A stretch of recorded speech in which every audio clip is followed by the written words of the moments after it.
Israël continuera à agir contre l'Iran en Syrie, ont prévenu dimanche 2 ministres israéliens, près d'une semaine après une attaque attribuée à l'État hébreu et ayant coûté la vie à 7 Iraniens dans le pays en guerre. Téhéran, ennemi juré d'Israël, est l'un des principaux alliés de Bachar el-Assad dans le conflit en Syrie et a joué un rôle important dans les récentes victoires des troupes gouvernementales. Nous continuerons à agir contre une implantation militaire de l'Iran en Syrie qui constitue une menace pour la sécurité d'Israël, a prévenu Gilad Erdan, ministre de la Sécurité intérieure et membre du cabinet de sécurité restreint, à la radio militaire.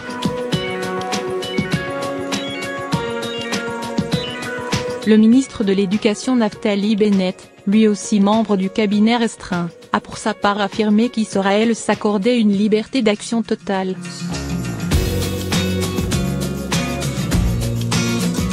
Nous ne permettrons pas à l'Iran de s'implanter en Syrie.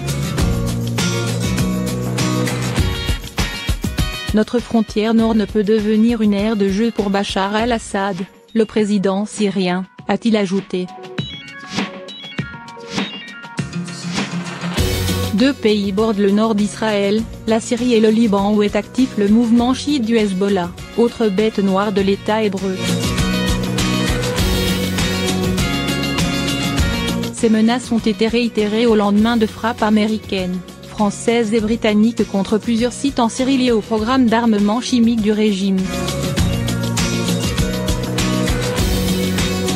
Le Premier ministre israélien Benjamin Netanyahou a assuré son soutien total à cette opération.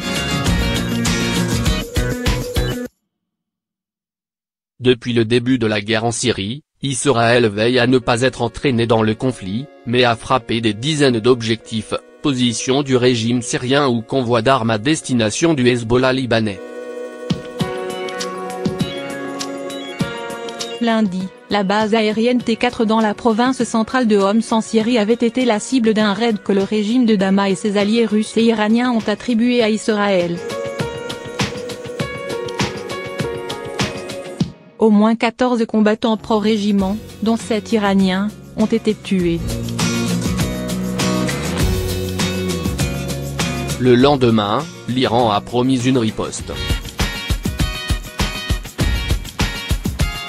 Le Hezbollah, allié de Téhéran, a lui affirmé qu'Israël avait commis une erreur historique en menant ce raid.